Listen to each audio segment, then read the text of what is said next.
BJP Congress పాముంగీస జాతీయ స్థాయిలో. మరి జాతీయ కాంగ్రెస్లో ఎందుకు మాట్లాడతలేరు? మీనాక్షి నటరాజన్ గారు ఒక మహిళ గారు, ఆమె ఎందుకు మాట్లాడతలేదు? ఆమె ఎందుకు ప్రెస్ మీట్ పెడతలేరు?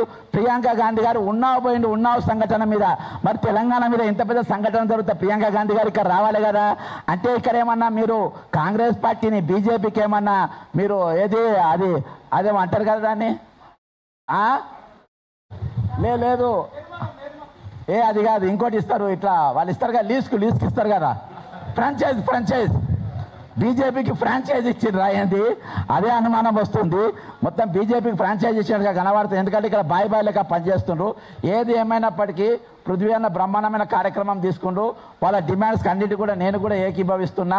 ఈ ఉద్యమం జరగాల్సిన అవసరం ఉంది. ఇంకొక మహిళ అనుకుంటున్నా, మా పాప చాలా వీరవనిత, అన్న చాకలి ఐలమ్మ అంట. ఎందుకు వీరవనిత? అటువంటి అమ్మాయిలు దాదాపు 10-15 మంది ఉన్నారు. ఈ ఒక్క అమ్మాయి కాదు, 10-15 మంది ఉన్నారు. అది చేపట్టి యూనివర్సిటీకి వెళ్ళి పూరగాన్ని తీసి బయటపడేసిండ్రు. ఇంకోటి పూరగాడు అన్ని అలవాట్లు ఉన్నాయి. ఈరోజు ఆ పిల్లగాని జీవితం పిల్లగాని జీవితంలో విలన్లు ఆ అమ్మాయో నువ్వు నేను మనం కాదు, వాళ్ళ అయ్యనే బండి సంజయ్ విలన్. ఈరోజు భగవంతుడు పిల్లల్ని దేవుడు నమ్మిస్తాడు. దేవుడు నమ్మి అరే బాబు నువ్వు నా పిల్లల్ని జాగ్రత్త పెంచని మన పిల్లల్ని ఇస్తాడు. అసొంటి వాళ్ళని డ్రగ్ ఎడిక్ట్గా, వ్యభిచారులుగా మంది పిల్లల్ని పాడు చేయమని పంపితే అది ఎంతవరకు కరెక్ట్? దేశం కోసం ధర్మం కోసం అని చెప్పి మరి నాయకులు ఈరోజు ఆలోచించాలి.